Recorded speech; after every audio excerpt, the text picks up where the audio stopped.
Sema kila mtu alikuwa na point ya kusema. Leo there was minimal repetition. There was a lot of emphasis kwa mambo yenye inahusu wananchi. Na everything was very good. This is one of the best jukwaa la usalama forums I've ever attended. Na nikisema hivyo nasema kama nimesunguka 39 counties now, including this one. So I must say you are actually number one in terms of addressing. Hata tukitoka mkutano unasikia kweli umejua shida yenye iko Kisii kwa aje na tunaweza suluhisha kwa njia gani. And that's why I'm really, really grateful. One of the things nimepata kwa jukwaa la usalama ni kwamba hakuna mahali nimeenda alafu nikakuwa the same. As a cabinet secretary, you learn a new thing everywhere. Na also, you go back to the office, ukiambiwa kulikuwa na maneno Kisii, unasema lakini siku ile walisema hii na hii. Sio ile yenye unasema Kisii wapi, kina nani hawa. Hata leo kwa niaba yenu, chief na assistant chiefs wenye mmeongea, wameniweka kwa sura yangu ama kwa akili yangu.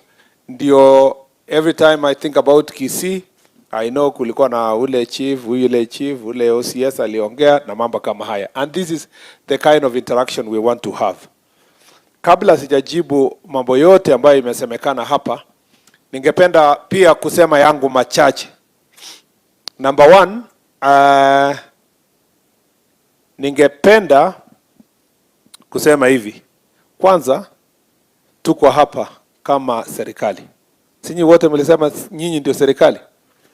Na tunajua wote tumekuja hapa, saa hizi Kisii mzima wanasema serikali iko na mkutano.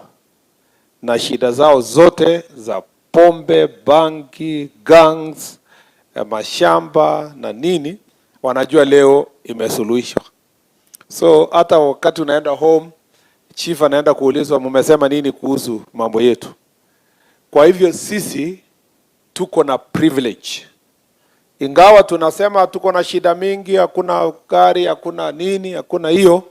Kwanza kabisa sisi ni wale wachache kwa Kenya mzima ambao wamebahatika kupata kazi ambayo inalipwa na pesa ya Wakenya. Ukweli ama sio kweli? Si kuna job seekers wengi huko nje. Sisi tumebahatika sana. Na kabla hatujajitafutia mengi zaidi ya yale tuko nayo saa hizi, ni lazima tukumbuke kwanza tulitafuta hii kazi kufanyia nini. Ni kwa nini tuliapply kwa hii kazi? Mliapply ndio upate gari, upate allowances, mpate ofisi, ama was there a greater calling to taking this job beyond your personal interest?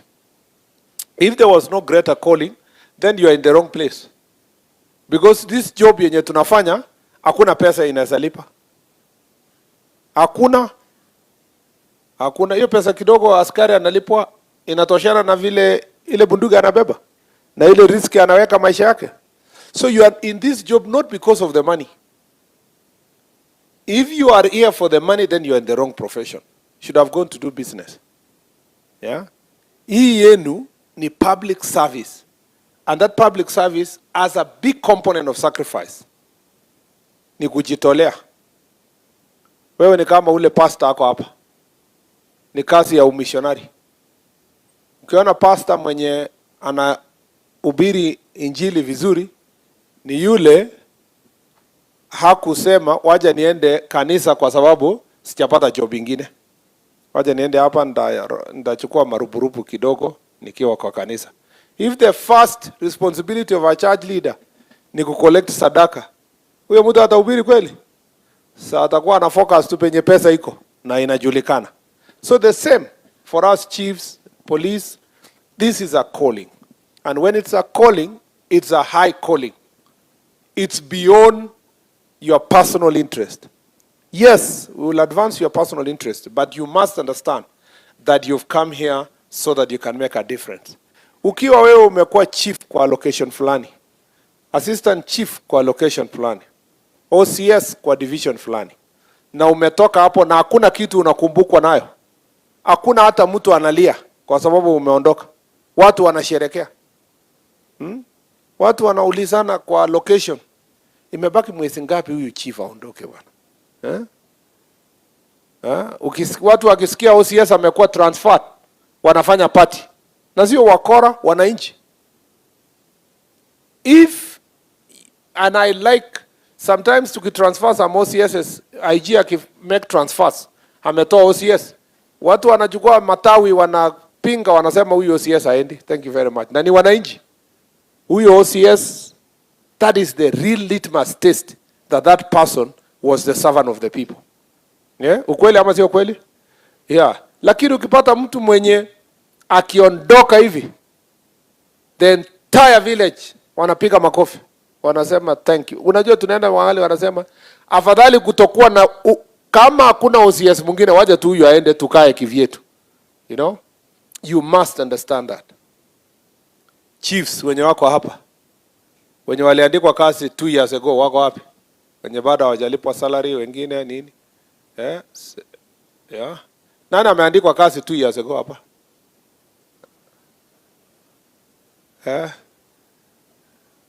Mko wengi ya? The last 2 years wengine wa replacement, new locations and so forth.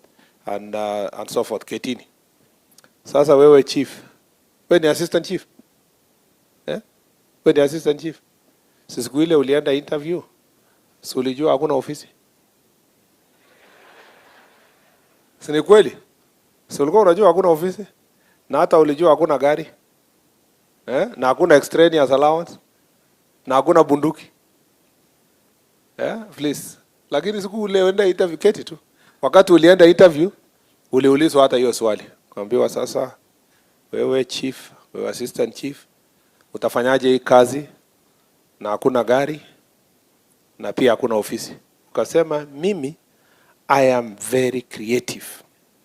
I can work anywhere. I work under minimum supervision. Si namna hiyo? Ukauliza lakini utafikaje ile side ya sublocation ama ile side ya location? Ukasema mimi wanatembea hii area yote hii. Gari ni ya nini? In fact it makes me feel nikuwe more healthy kama natembelea watu yangu. Mulikuwa watu 10 kwa interview. Panel wakasema wacha tuchague huyu mwenye anaweza tembea kwa mguu na anaweza fanya kazi anywhere kama amebeba stamp yake. Ukweli ama sio kweli? Siku yenye ulifika ofisi ukaanza kusema hii kazi gani, hakuna motorbike, hakuna ofisi. Na kwa interview ulisema I work in any environment. Ukweli ama sio kweli? Hata hivi vijana wako saa hizi hapa. So recruitment itafanyika hivi karibuni. Unaona mtu anakuja kabisa anakuambia mimi natoka minority communities, nikienda kukimbia huko siwezi pata nafasi. Lakini kama kuna affirmative action, please ongelesha IG anisaidie. Akisaidiwa alafu anasema niko tayari kwenda mahali popote. Mimi niko naenda Kibish, nitaenda Elwak, nitaenda Boni Forest, nitaenda Ilret. Niko tayari kutumikia nchi yangu kwa sababu ni utumishi kwa wote. Anapata nafasi, anaenda kikanjo. Before graduation ashapigia MCA, mbunge, governor, everybody he knows. Anamwambia jameni, bado mimi ni mdogo kabisa. Mnitafutie transfer, mnitafutie posting mahali iko karibu na nyumbani. Amesahau siku ile alikuwa anaomba kazi. Na hiyo ni tabia ya binadamu. Hata mbele ya Mungu unaomba, unasema Mwenyezi Mungu, ukinipatia kazi, salary yangu ya mwezi ya kwanza nitatoa yote kwako. Lakini ikifika mkono unasema Mwenyezi Mungu, si unaona hata watoto wanaenda shule, unaanza kudebate. Na Mwenyezi Mungu anamwambia, si ukubali tu Mungu nikulipe pole pole, bado niko hii kazi. Bado niko hii kazi kwa miaka mingi. So you need to remember your job, that the first call is to serve. And you must serve diligently. You need to understand your work. And I'm very happy with most of the chiefs who spoke here. Muna understand kwamba you have a job kwa housing. Kuna maneno ya SHA inaendelea. Ukuwe umepata training, ujue SHA inakuwa registered aje. Inalipa aje. Watu wangapi kwa location yako wameregister. Si ati ukifika hapa unasema hata sisi tumesaidia serikali kuregister SHA. Ulisaidia serikali ama ulifanya kazi yako? Si umefanya kazi yako? Kwani wewe unawezaje kuwa location yenye watu yako hawajaregister SHA? Yenye kuna farmers hujaregister? Yenye kuna health people ambao hawajakuwa tested by health promoters? It's part of your calling to make sure that your location and sub-location is properly served because they have a diligent chief and assistant chief. So you need to understand your job. Useme, this is my job, this is my calling, I must make a difference. Ukiwa chief kwa location fulani, unajiuliza, hii shule iko aje? Wewe sio ati mnasimamia mashule, lakini wewe ndio unasanya watu yako useme, jameni, tunataka kuongea na mheshimiwa. Tunataka hii shule tuongezewe classes. Watoto wetu wanasomea mahali pabaya. Haya, wewe ndio unaorganize watu yako. Unasema barabara hii sio mzuri, mwaka huu tungetaka ikuwe priority. Usiseme hiyo ni ya mheshimiwa na hiyo ni ya CDF. Because you are the leader kwa your locality. You must understand kwanza, wewe ni kiongozi. Leadership. And a leader leads by example. You know, you must be in front of the sheep na kondoo inakufuata. The Lord is my shepherd, I shall not want. Si namna hiyo? He makes me lie in green pastures. Yeah? And you know, so you must lead your people to green pastures. You must lead them to water. They must finally say, surely goodness and mercy shall follow me. Sindio? Kwa sababu of the work you have done. Leader. Usikue a butcher. Kuna the Lord is my shepherd. Lakini kuna the Lord is my butcher. Tofauti ya mchungaji na ule wa butcher anaitwa nini? Mchinjaji. Inaitwa hivyo? I know it's a corruption of Kiswahili, lakini tuseme mchinjaji. Mchungaji na mchinjaji. Sijui wewe chief ni mchungaji ama ndio mchinjaji.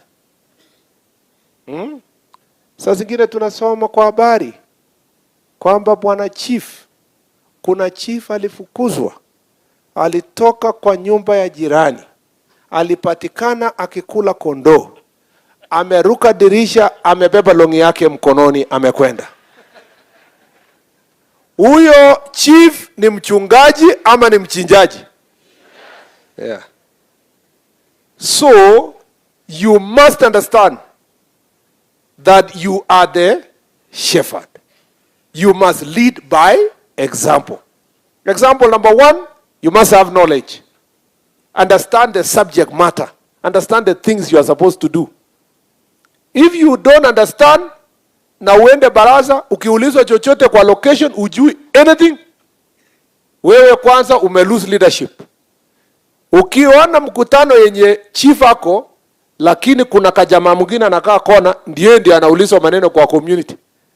Chief akitaka kusema, hebu kaa chief kidogo, wacha tusikie huyo mzee wa busara atushauri kwanza, ndio wewe sasa useme yako ya crown. Lakini huyo kwa hiyo location, that mzee is the leader, the chief ndio ako office.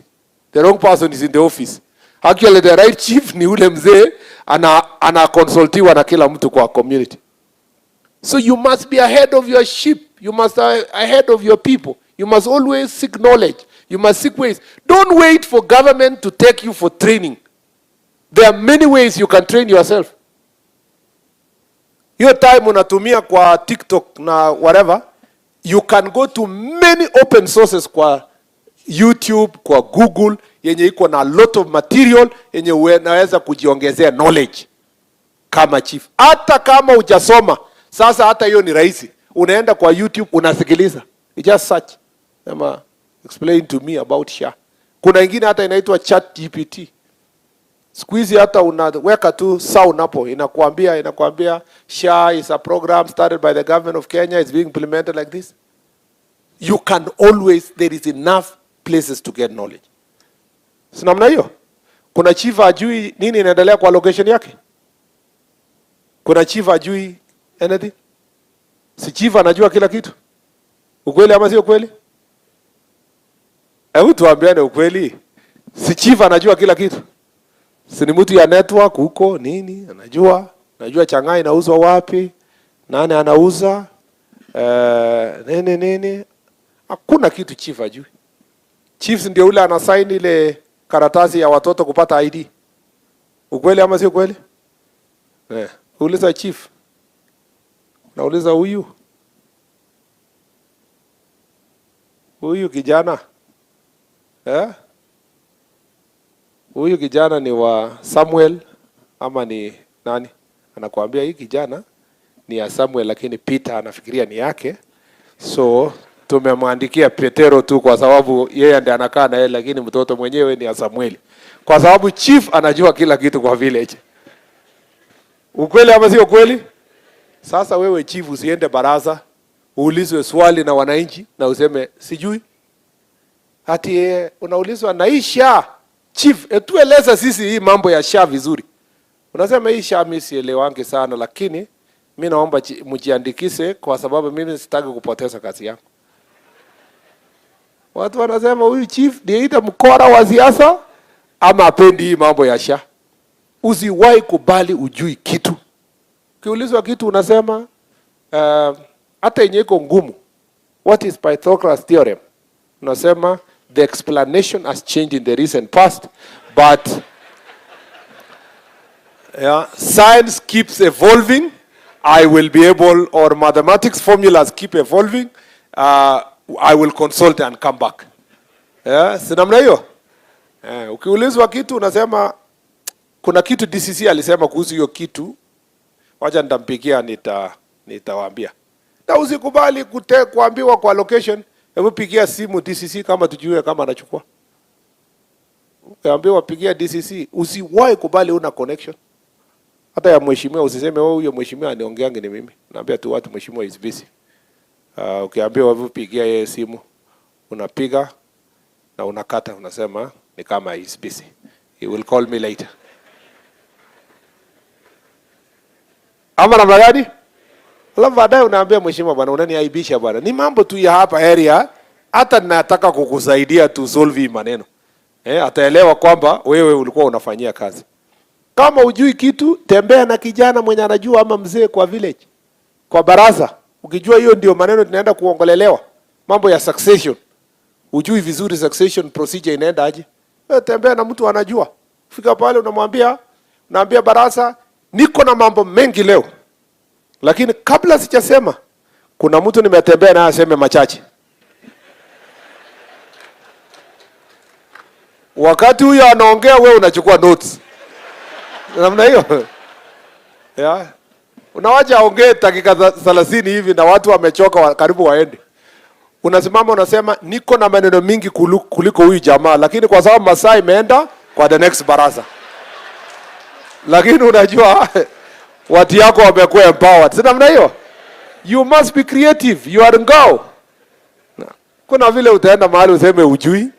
Watu wanasema kama chief, kama huyu anajua hii mambo yote, kama chief sasa angekuwa na nafasi jameni, si angetuambia mengi sana. Watu wanasema chief yetu ako na connection. Chief yetu anajua.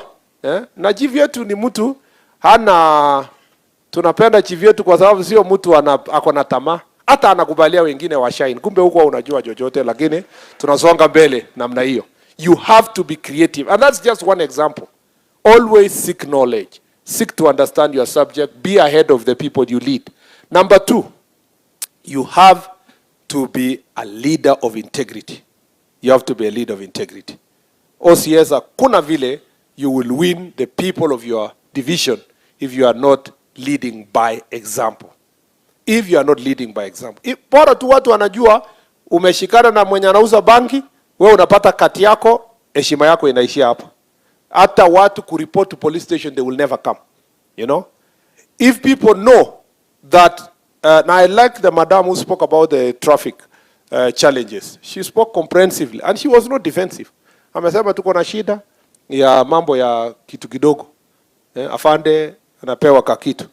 wakati anaona insurance kama expire, inategemea incentive imekuwa, hata insurance ile expire last year inaendelea, inategemea afande vile ameona. Na amesema kweli kwamba some of these challenges can be dealt with if we leverage on technology.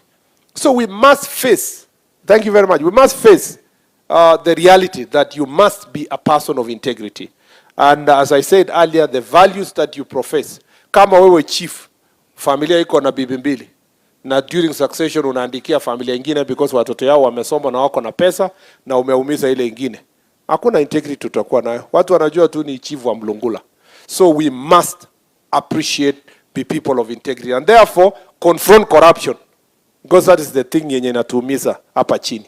We must, all of us, OCSs, you are the leaders. You are the leader. Police station is the final center. You are reporting your crimes.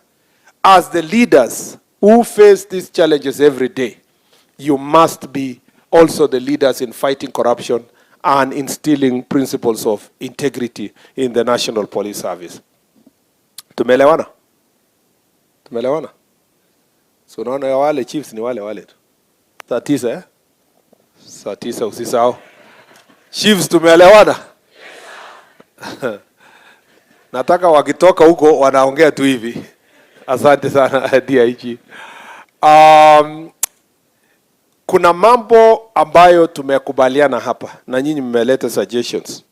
The ones we have to deal with kwa hii county. Hii kitu ya boda inatusumbua. So we'll speak to the leaders, but we need to go back home and organize our border sector. OCSs, mkisaidiwa na ACCs and the sub-county security team, let us call for barazas and meetings with border sector, including their leadership. Yeah? Let us give them a role in our security arrangement. Yeah?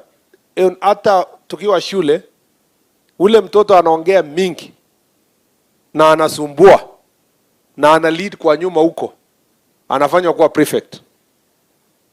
Ukweli ama sio kweli? Analetwa hapa mbele, sasa yeye ndio anaandika watu wa kuongea. Sasa anakuwa disciplined na wale gang alikuwa anaongoza wanakuwa disciplined.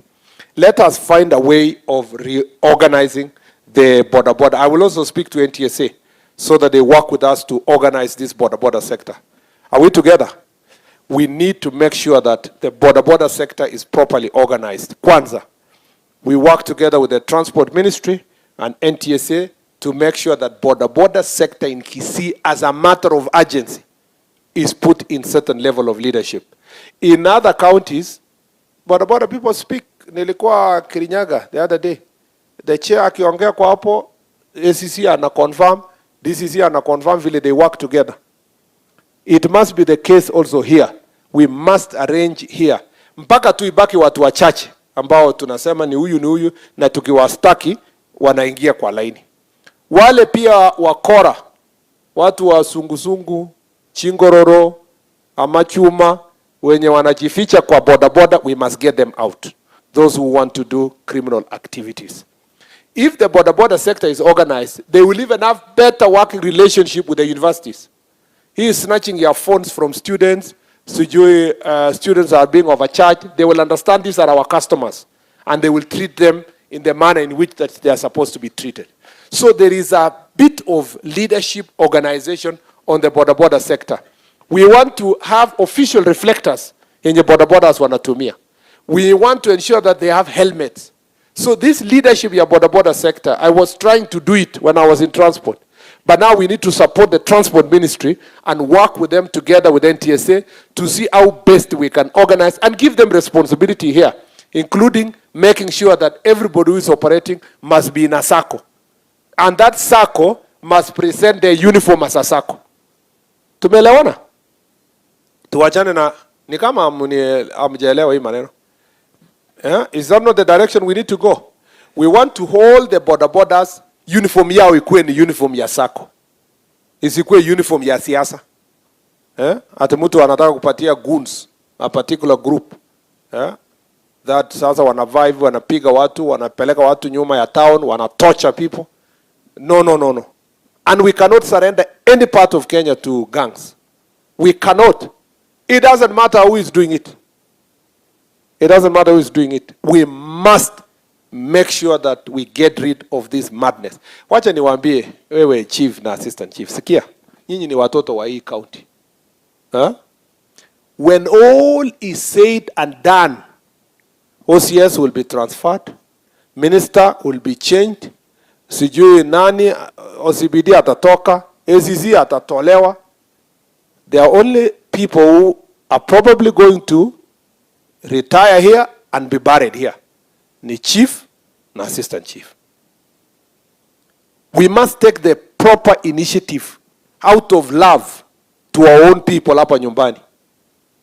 Kuambia, if we train our children to become gangs, it will be the place hapa Kisii itakuwa ni mahali ambapo watu hawataona amani na ni watu ambao wako nyumbani pale. Cases ya defilement itaenda juu, gender based violence itaenda juu. All these things will go up. And you are doing it for a short-term political interest because you like this MP, you like this governor, you like this senator, you like this aspirant. We must stand firm and bring order in our political circle. I don't want to brag, but you know, in my county we have problems ya banditry na tunapambana nayo. Lakini what I like about my county, since I was a senator, governor yenye tulikuwa nayo, leaders who are there now, there is nobody who has a single group that he calls his gangs. Na all leaders wanaendanga baraza moja, wanaongea na kutoka. In fact, a sitting MP ama governor sometimes anachotea aspirant. Wanapika story, anapatia lift, wanaenda. Here, even to sit on a podium like this, some counties, a number of counties in Kenya, the political environment is being extremely polarized. We need to bring sanity in leadership in our country. We cannot continue like this. Any person who is looking at Kenya in 2063, Kenya 100 years in 2063, must have this in mind, that allowing or surrendering any part of Kenya to goons or gangs is surrendering the nation to violence. Please, hii madharau tunapatia watoto wetu, wadharau chief. We think it's about the chief. Wadharau OCS, wachome police station, walinge mawe polisi. We think, sisi tunafanya hiyo tuonyeshe serikali. Wewe ukichoma duka ya mtu kwa Kisii, ati nionyeshe waziri. Waziri yako huko Nairobi. Your political competitor yako huko Mombasa. Unakuja kuchoma biashara ya watu wa nyumbani hapa, inyengeandika watu kazi hapa, ati as a lesson. Lesson to who? That is really entrenching anarchy in our society. And I beg you, you are a very important county for this nation. Economically, business-wise, and in many ways, like every part of Kenya is important. We must make sure that we do not allow this behavior that we have seen with our border sector to take root. Hiyo tabia tuliona tarehe moja mwezi wa 9 is unacceptable. It is totally unacceptable. And we have agreed with the security team what will be done. We must work together. Number 2, pombe. I'm very happy with the chiefs who are fighting. And I'm very happy what the ACC said about your fight against the alcohol. And thank you for what you're doing about changa na hiyo mambo yote mnapigana na kushikana kufanya nini. Thank you very much. That's why I told you ni service. It's a calling. Tuko na shida ya ethanol kutoka huku nje. Please OCSs, that is your job. You can't tell the chiefs wafukuzane na ethanol yenye na move from one corner to another.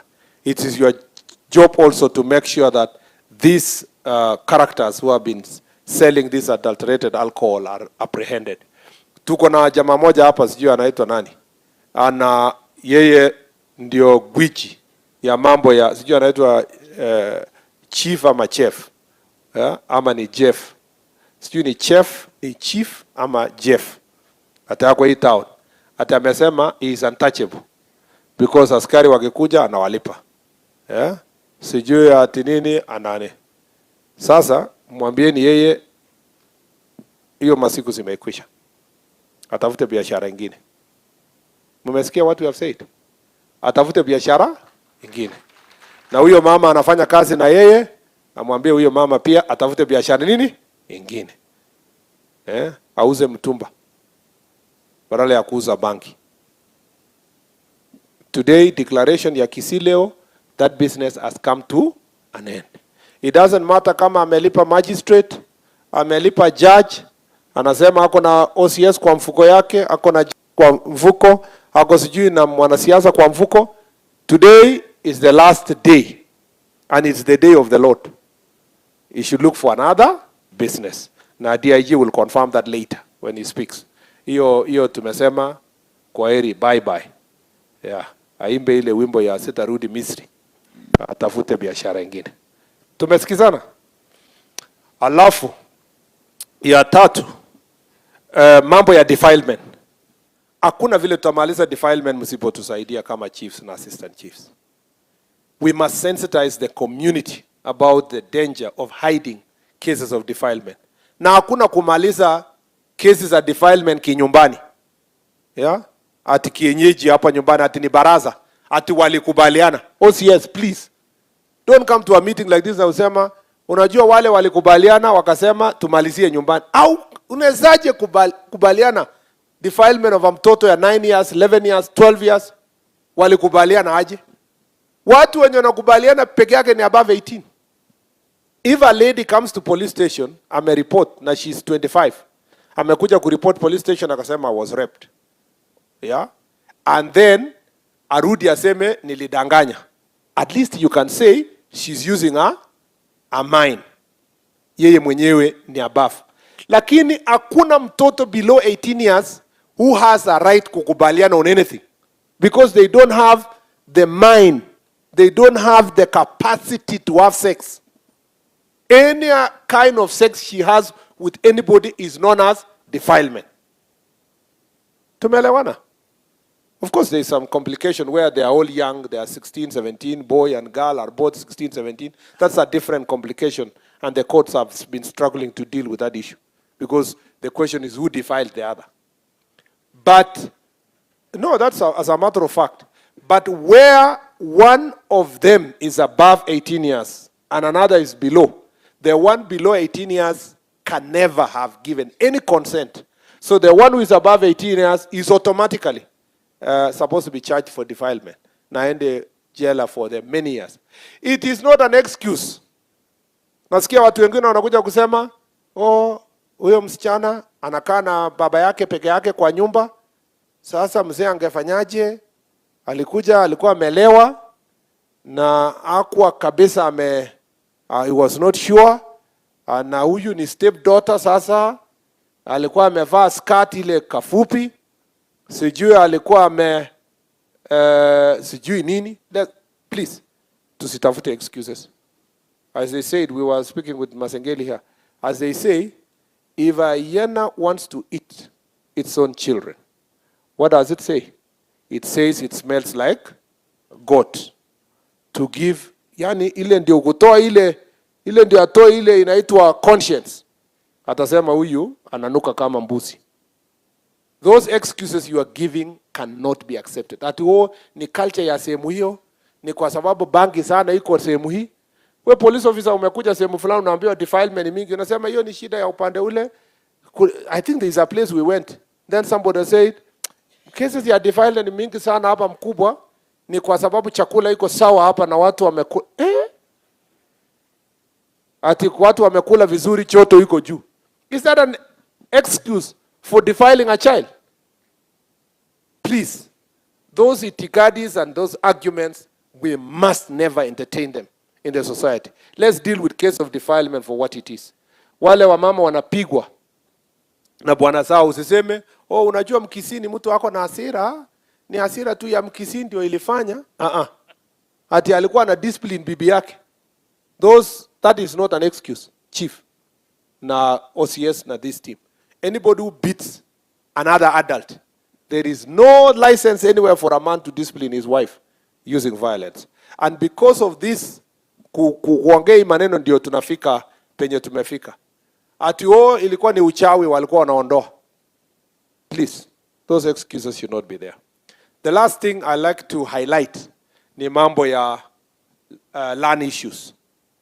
Land issues hapa is a big issue, and it's a conversation that when we are writing Vision 2063, or the vision of Kenya, kwenda mbele huko Kenya in 100 years, we need to dream that in the next 30 years, Kisii, all the people will be living in one area, and there will be big land for farming. We need to start thinking to shift the mindset. Land consolidation, people will live in one area, they will farm the rest of the land. Because if we don't do that, this is going to be a rural slum. If you overfly Kisii, kila mtu ako tu kona hapa kona hapa kona. Mtu akioga kwa hii nyumba ingine, maji inamwagia mwenye ako hiyo nyumba ingine. It must stop. You know, it must stop. We must find a way. And that's not my job, of course. And it is our job collectively as a country. But what is our job is to ensure that land disputes are being solved using legal processes. I agree with those who have said tupatie skills chiefs, ACCs na wengine ndio wasaidie kwa alternative dispute resolution. I agree also that succession processes are taking long to gazette, and I think that is something we must take with the lands ministry. Kwa hivyo mambo hayo yote ni ya mambo ya wananchi wa Kisii, na kuna mambo mengine mengi ambayo sijakuzia. Sasa wacha niseme ile nyinyi mmesema ya welfare yenu. Mambo ya magari, it is true. Transport is a big problem. Many of your police stations don't have cars. Sub-counties yenye haina magari. Hata saa hii mnaniambia, ule mzee alisema hapa tengeneza hii division, tangaza. Yes, naweza tangaza. Lakini hakuna gari ya ACC. Hakuna ofisi. Hakuna AI. You know? Saa hii naweza tangaza ya chief na assistant chief. But you see, akikuja hapo, hakuna salary. Wengine bado wanangojea for 2 years. So, there is also planning that we have to do. On the vehicles part, there is a procurement ongoing. We hope itamalizika before the end of the year, ndio tupate magari ya kuweza kudistribute kwa various places. We will also relook at the issue ya motorcycles to see what we can do to help our chiefs and to make access. Tumekubaliana mpaka hapo? Wenye wameumia sana ni ma-ACCs. ACC wameumia. ACC wameumia kwa sababu wako katikati somewhere hapa. Na zamani DO ndio alikuwa mtu ya Land Rover. Siku hizi ACC ni ya bodaboda. Ukiona mtu wako na uniform kwa bodaboda, chances are ni ACC ako anaenda kazini. Babu ule mama wa ACC ule aliongea uzuri sana. Ndio huyo. Ndio huyo. Sasa nyinyi mnaona mama kama huyo anapanda bodaboda jameni. Anaenda baraza ya kwenda kusuluhisha kesi ambayo imesumbua sana. Lakini anapelekwa na mtu ya bodaboda kwenda kusuluhisha mambo ya bodaboda insecurity kwa baraza. Sasa ule jamaa anaendesha anamwambia ofisa shika vizuri. Na akiona ofisa amekaa mbali anakanyaga brake kabisa, ndio sasa please. Hiyo ni ungwana kweli? Niliambiwa huko Makwiny kwamba kuna ofisa moja ACC alikuwa anaenda baraza. Amepelekwa kwa motorbike kabisa. Mtu ya motorbike alipoona baraza ndio hii, watu wamekaa kama nyinyi, akaongeza style ile akaangusha ofisa. Kofia ikaanguka mbali, ati mtu akashout kwa mkutano akasema serikali imeanguka. So ndio serikali zianguke, we want to see if we can have one vehicle at least in a sub county yenye itakuwa pool vehicle yenye itasaidia ACCs waweze wakafanya kazi yao kwa njia ambayo itakuwa ya heshima. Na wakati tunangangana kufika hapo, please let's also carpool. Gari ya kama OCS ako na gari aende na ACC. Si namna hiyo. Kama DCC ndio ako nayo akusaidiane na ACC for the time being. Yani make sure we cover each other. Tusiwaje mtu kusema bana huyo mwambie atafute bodaboda bana. Angangane si alitafuta hii kazi. Si ulisikia waziri alisema wewe ulitafuta hii kazi na ulijua hakuna gari. Please let's make sure that we carpool together to help each other. Number two, mambo ya administrative units. We have a big problem on the administrative units kwa sababu ya budgetary related issues. But kama vile mmeomba, out of these 9 divisions nitaona kwa hii budget yenye iko gani ndio iko na shida, kama ile ule mzee alisema kwa hapa, tuone vile tutasaidia a few of them to operationalize as we wait for the next supplementary budget. Tukishapata the next supplementary budget, tutaona we progress to the locations and sub-locations and increase the numbers that are going to be operationalized. Because ACCs are in office anyway, nitatuma a few of them to the divisions yenye mmeuliza as we work out a program ya hiyo maneno. So mutajua hiyo in the next 3 weeks or so, before the end of this month maybe, early next month tutakuwa tumetuma ACCs to a number of the divisions that you have requested. On the question of on the issues related to offices, it is true most of our offices are in bad shape. I am a supporter of NGCDF, and I'm requesting our MPs to continue partnering with us. We build good police stations, and we build also very good offices for our chiefs and assistant chiefs. We have designed the office, the structure of the offices, and we want to request us to partner together so that we can sort out that issue. On the question of village elders, tulimaliza public participation. Thank you very much for the views you gave. We have done the CAB memo. I will be presenting soon to the cabinet so that we can have a direction how to support the village elders as they help us to serve, also to support security sector in the local level. Kwa mambo ya uniform tumekubaliana, so tumekubaliana hiyo mambo ya uniform. We have a direction on that. We'll just progress. Mambo ya promotions, we want to train everybody and then the promotions take place. We want the final jukwaa la usalama meeting yenye rais mwenyewe receive our report. Yeye atatupatia direction on how best we will have sat down, think through, and we get his direction on how best we can do promotions so that it is continuous and also training becomes continuous. And how to revive the regional training centers so that you don't have to wait to go to Embakasi to be trained. It cannot, the trainers, because they are fewer, can come to the neighboring institution. In some cases, we even work with universities. So with colleges, universities, so that some programs can continue. We don't have to wait for 8 years, 10 years before capacity building is achieved in different parts of the country. Mambo ya AIE, we are reviewing it. We will come back to you to see. It may not reach 6 digit yenye mtu alikuwa anasema, but we will make progress and we understand the challenges. Police I thought the OCSs know by now that there was an improvement recently on the question of AIE, and some of the police stations never used to receive are receiving this month. And we hope that we can cover all the police stations on the question of AIE so that then you can do your job accordingly. Yeah?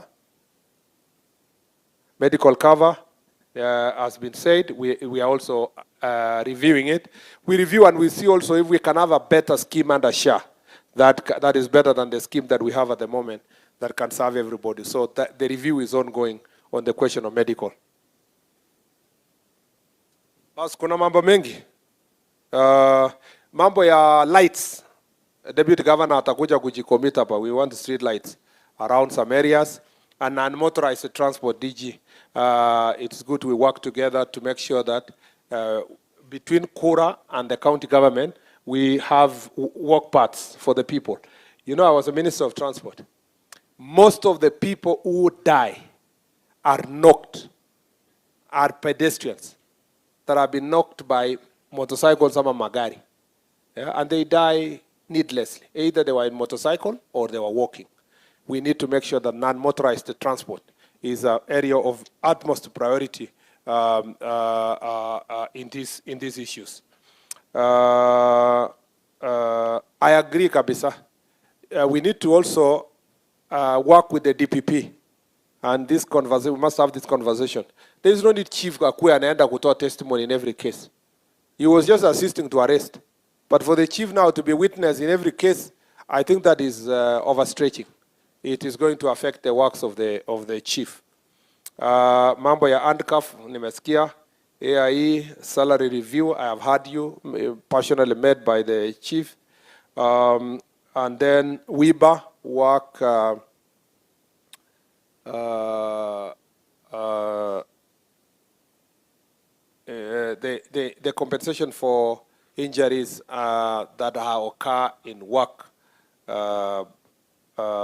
in the Work Injury Benefits Act. We need to extend it, and I agree with you, to other injuries gotten in process of operation. You know, if you are doing operation napiga changa na umetandikwa, you should also be compensated in the process and so forth. So that is that. I have heard you very well. Statement of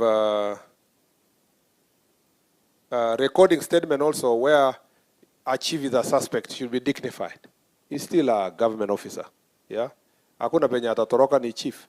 So OCS can just someone who say tomorrow chief asubuhi kuja. Akikataa of course unamwendea. Especially kama ni a defilement. Hiyo sio chief. Hiyo sio mchungaji, hiyo ni mchinjaji. So kama huyo but it's still a suspect until we sort it. Housing, sorry. I wanted to say that we are working with the housing ministry to build 17,000 houses for the police. And this county, of course, headquarters around, and a number of places is going to be beneficiary. We are going to streamline mambo ya housing, including for the SCCs where they live. Your case has been made passionately. That is one area that we must apply our mind properly to see what can be done. Gender desk is also important. We are going to make sure that that is skilled in all the police stations and also maybe in the sub-counties to have a gender desk. Extraneous allowance, I've heard you. Mambo ya training, mapema, I've heard you. Support on prosecution, mambo ya bangi, transfer policy. We're also going to work on a transfer policy. That is clear. Mtu anakaa mahali fulani for how long? Unless of course, it is extremely important for. There should be general principle, and then now there would be operation. You may have good skills. We need you to go and save the country in another place, so you have to go. Ama tuseme our officers wenye walikuwa promoted wakae hapo mpaka December. Yeah, cases like promotion, for example, they have to leave. Na pengine wako na watoto hapa, so but still we have to get them out of the station where they are. So logistics will be met, but we must give a human face to public service. Ama namna gani? Yenye mtu anasikizwa anasema mnaweza nipatia 3 months jameni mtoto amalize shule or something of that sort. Sometimes of course you have cases where, especially when it's women and they're the ones with the children, we have to be very careful. We are lucky sometimes the man where he's working, his family is elsewhere. Amewacha nyumbani or something like that. There was a study somebody read in Nakuru that because of the nature of transfers and working conditions of officers, cases of divorce are very high. And he read some numbers. So we don't also want to break families in the course of performing our duties. It's important to support the family. Mambo ya gambling, I agree. We need to do a crackdown on gambling and gambling machines that are not licensed. Mambo ya strength, police strength will be sorted by the hiring that is coming up. Mental health issues, we are very passionate about mental health. And so any police officer, our police officers wenye wamejaa everywhere na ni addicts ya pombe tuwapeleke tuwapeleke rehabilitation center. Lakini also I agree with the OCS who said you can't take mtu rehabilitation today, tomorrow. Sasa tuna discharge you in public interest. Aendelee na rehabilitation na family. Sinamna hiyo? Yeah, there is only so far you can do. You can't rehabilitate someone who is 30 and take them to rehab continuously for the next 20 years or another 30 years. There has to be a limit. So that policy will be worked out. Transfer policy, recognition, reward program, I agree. We need to come up with a period of time where we come together, recognize who has done what, reward them, celebrate them. It doesn't have to be a lot of money. Hata mtu akipewa 1,000 shillings, lakini amewekwa hapa, ameambiwa this is the best OCS. It goes into, anapewe certificate ya kusema recognized as the best OCS in Kisii County this year. That goes into their growth as a person. The same to chiefs and everybody. I agree with you entirely. wanasiasa, we will protect you. But we have to go and think about this thing properly because it's being raised everywhere. Tuliambiwa na ACC fulani tukiwa Nakuru. She used to be in Kericho in Kipkelion huko. Ati aliambiwa na mama anapika changa, alimwambia you will be transferred anytime. You will not last 1 month here. So hata hakuwa amejipanga ati kuna transfer. Alikuwa amefika tu huko 6 months. And surely in 1 week transfer. Wewe ukifikiria what happened in that situation? Nini inaweza kuwa ilifanyika hapo?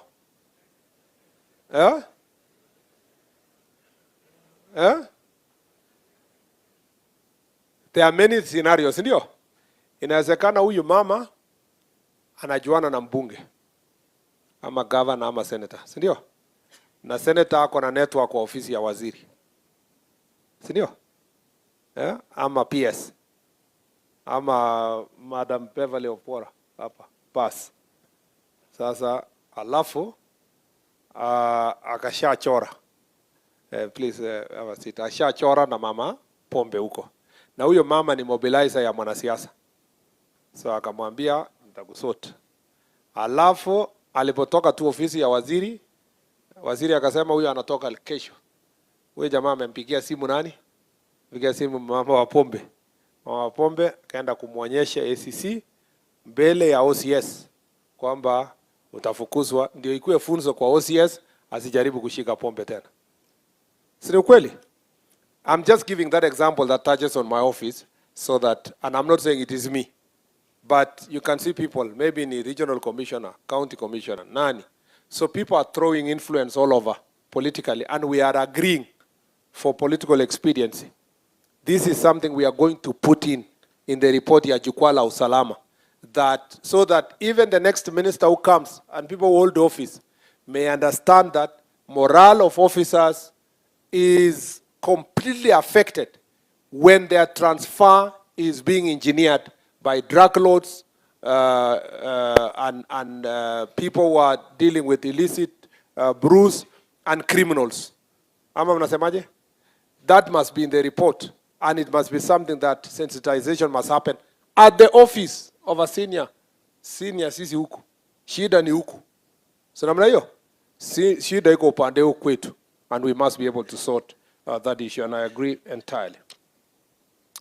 I think I can say so many things, but you know, not everything was supposed to be answered here. Mambo ya CCTV for security, please, Governor, DG, we have to think again. There might be need for county directive kwamba people who own buildings in urban areas like Easy Town becomes mandatory to have CCTV in your building. That will help in a great deal when you're doing investigations.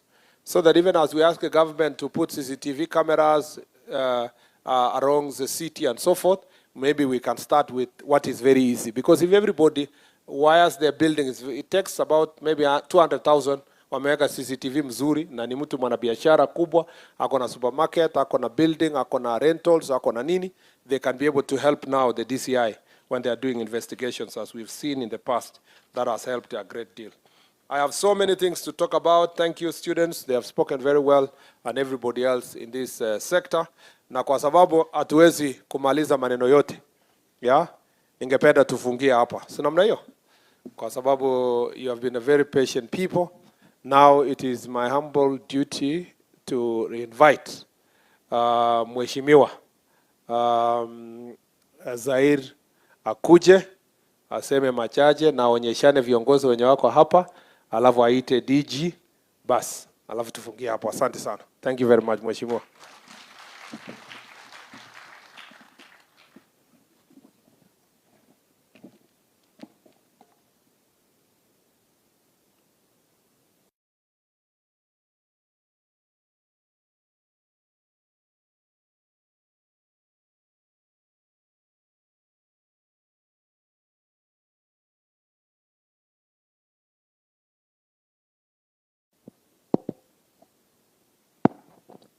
Thank you so much. Waziri wetu, Mheshimiwa Murkomen, DIG,